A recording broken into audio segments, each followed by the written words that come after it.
Assalamualaikum warahmatullahi wabarakatuh. Selamat pagi semuanya. Untuk anak-anak kelas 11, hari ini di video pembelajaran kesempatan kali ini kita akan membahas tentang pendudukan Jepang di Indonesia. Dan kita juga akan membahas tentang pengakuan Jepang sebagai saudara tua. Maksudnya apa? Nanti kita akan simak bersama-sama.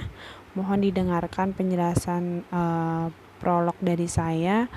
Mohon dicatat hal-hal yang penting karena di sini saya mungkin agak sedikit banyak cerita.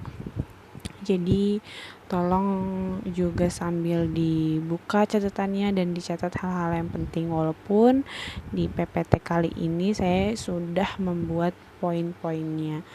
Nah, sebelum kita masuk ke slide berikutnya, saya akan menjelaskan terlebih dahulu bagaimana gambaran kondisi rakyat Indonesia pada masa pendudukan Jepang pada masa itu.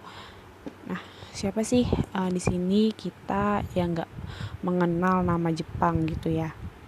Kan di Indonesia ini bahkan kendaraan bermotor aja didominasi oleh buatan Jepang ya kan, mulai dari roda 2 hingga roda 4. Nah, produk-produk Jepang itu kan sangat-sangat begitu menguasai pasar Indonesia. Bahkan sempat terjadi demo besar-besaran yang dilakukan oleh mahasiswa pada tahun 74-an pada masa itu, yang terkait dengan begitu besarnya pengaruh ekonomi yang ditancapkan Jepang di Indonesia. Nah, ada nggak sih yang kalian tahu di antara kalian ini nih? Ada nggak sih yang tahu tentang peristiwa itu? Pasti pernah lah ya dengar sedikit-sedikit. Nah, kalau kita menyebut kata Jepang, itu biasanya rakyat Indonesia khususnya tentunya akan teringat dengan ramalan Jayabaya tentang kedatangan pasukan KT yang berumur jagung. Itu pasti kalian harusnya sih pernah mendengar kata-kata tersebut. Siapa yang gak menyangka bahwa kedatangannya ke Indonesia itu ternyata justru semakin menambah kesengsaraan dan penderitaan rakyat Indonesia secara lahir maupun batin, karena kan sebelum Jepang datang ke Indonesia pun itu sudah ada masa Belanda ya kan.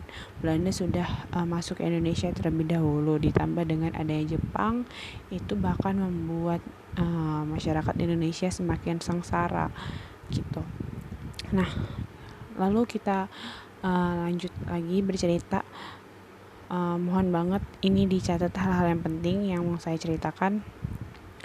Lalu Jepang mungkin hanya 3,5 tahun menduduki Indonesia, tapi mereka meninggalkan luka yang mungkin sangat amat dalam untuk masyarakat Indonesia itu sendiri.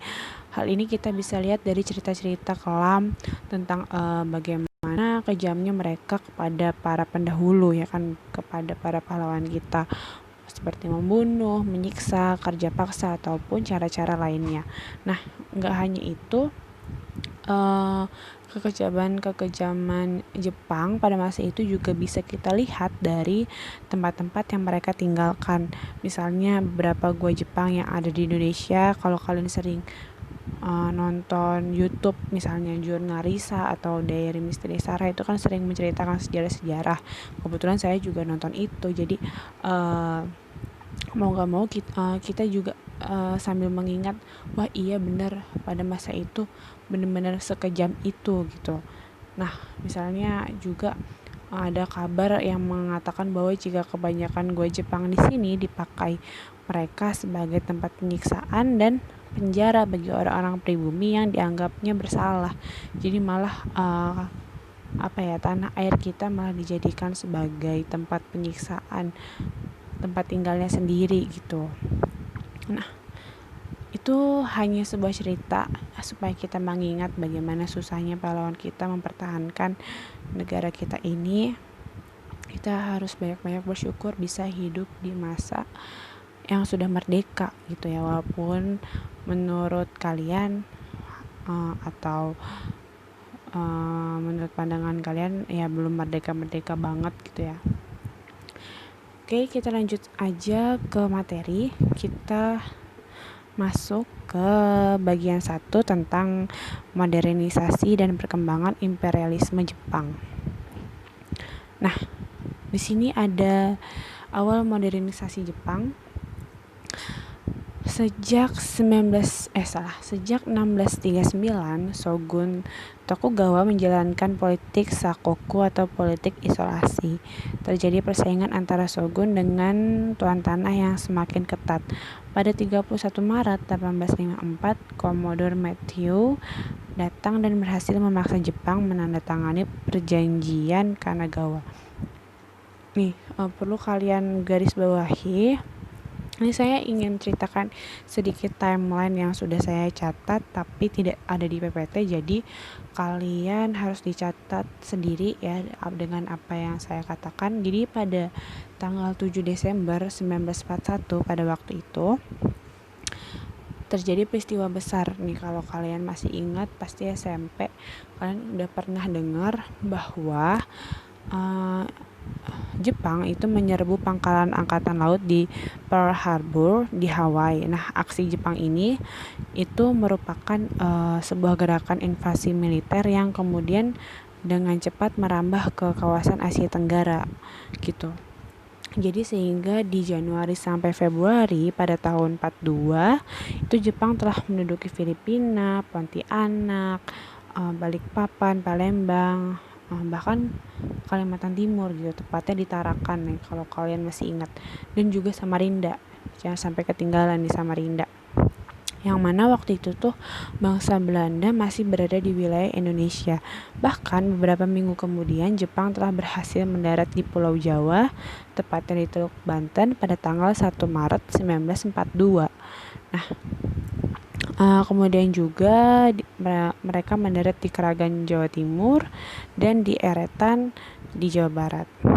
Nah, setelah itu tanggal 5 Maret 1942 kota Batavia telah jatuh ke tangan Jepang hingga akhirnya tanggal 8 Maret 1942 Belanda secara resmi menyerah kepada Jepang. Ini yang harus kalian garis bawahi. Nah, penyerahan kekuasaan ini kepada Jepang oleh Belanda dilakukan melalui sebuah upacara di Kalijati di Subang, Jawa Barat oleh Gubernur Jenderal Jardaan dan Jenderal Terpurten yang menjadi wakil Belanda dalam upacara tersebut. Nah, kemudian Jenderal Hitoshi Imamura, kalau kalian masih ingat, menjadi wakil dari Jepang. Nah, dengan berakhirnya upacara penyerahan tersebut, secara otomatis kemudian Indonesia berada di bawah pendudukan Jepang, dan dari sinilah penderitaan bangsa Indonesia memulai babak baru, dan kalian tentunya bisa membayangkan nasib bangsa Indonesia setelah itu.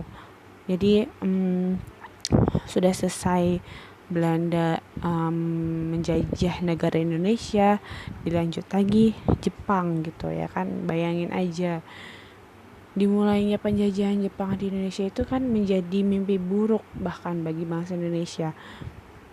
Politik imperialisme Jepang bukan hanya berorientasi pada eksploitasi sumber daya alamnya aja, tapi manusianya juga. Nah, Jepang melakukan eksploitasi sampai tingkat pedesaan. Sumber-sumber kekayaan alam Indonesia dan juga tenaga masyarakat Indonesia dikuras oleh Jepang untuk memenuhi semua kebutuhan perangnya. Nah, Jepang ini melakukan berbagai cara, mulai dari propaganda, janji-janji manis yang mereka ucapkan, dan hingga cara-cara kekerasan. Oke, kita lanjut. Nah, Kaisar Meiji ini mengadakan perubahan melalui kebijakan di berbagai bidang, yaitu militer, pendidikan, ekonomi, sosial, dan hukum. Nah, adanya doktrin Hakko tersebut dari ajaran Shinto membuat Jepang tumbuh menjadi negara modern yang berambisi untuk menguasai negara-negara lain. Nah, Jepang muncul menjadi negara imperialis baru di dunia. Nah, beberapa usaha Jepang dalam membangun dan memperluas imperium ini ada perang Sino-Jepang pertama, perang Rusia-Jepang, Jepang menginvasi wilayah jajahan Prancis di Indochina, dan Jepang membentuk Fakta Tripat bersama Jerman dan Italia pada September 1940. Nah, ini Jepang menyerang Pearl Harbor yang tadi saya ceritakan di awal. pangkalan Angkatan Laut Amerika Serikat di Hawaii pada 7 Desember 1941. Oke, lanjut. Kedatangan Jepang di Indonesia tadi sudah diceritakan pada 8 Maret 1942. Nah, ini pendudukan Jepang di Indonesia. Nah, ini upaya Jepang menarik simpati bangsa Indonesia. Yang pertama, Jepang mengaku sebagai saudara tua bangsa Indonesia. Yang kedua, Jepang mengizinkan bangsa Indonesia untuk menggunakan bahasa Indonesia, menyanyikan lagu Indonesia Raya, dan mengibarkan bendera merah putih.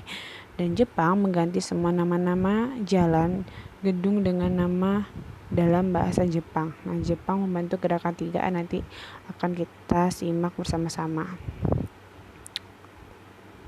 Nah, sebelum kita lanjut ke video pembelajaran selanjutnya tentang dampak pendudukan Jepang di Indonesia, saya akan membahas lagi lebih dalam apa maksudnya Jepang mengaku sebagai saudara tua bangsa Indonesia. Jadi pada masa awal kedatangan Jepang itu di mana-mana terdengar ucapan banzai banzai, itu artinya selamat datang gitu. Setiap kali radio Tokyo mendengarkan lagu Kimigayo, yaitu lagu kebangsaan Jepang, maka juga akan terdengar lagu Indonesia Raya gitu. Nah, bendera merah putih juga boleh dikibarkan berdampingan dengan bendera Jepang, Hinomaru ya kan nama bendera. Nah, melalui siaran radio itu Jepang juga dipropagandakan bahwa barang-barang buatan Jepang itu menarik dan murah harganya, sehingga mudah bagi rakyat Indonesia untuk membelinya pada zaman itu. Ternyata tentara Jepang ini pandai merayu. Tentara Jepang juga mempropagandakan bahwa kedatangannya ke Indonesia untuk membebaskan rakyat dari cengkeraman penjajahan bangsa Barat. Ini katanya Jepang juga akan membantu memajukan rakyat Indonesia melalui program Pan Asia. Jepang akan memajukan dan menyatukan seluruh rakyat Indonesia. Untuk lebih meyakinkan rakyat Indonesia, Jepang menegaskan kembali bahwa Jepang tidak lain adalah saudara tua dan rakyat Indonesia adalah saudara muda. Jadi maksudnya itu. Jadi Jepang dan Indonesia itu sama. Bahkan untuk meneguhkan propagandanya tentang Pan Asia, Jepang berusaha membentuk perkumpulan yang diberi nama Gerakan 3A.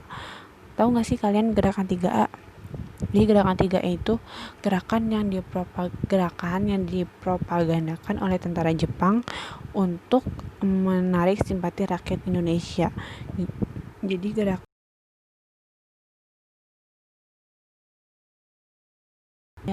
dan Nippon pemimpin Asia. Jadi Nippon itu adalah sebutan nama lain negara Jepang yang berarti matahari.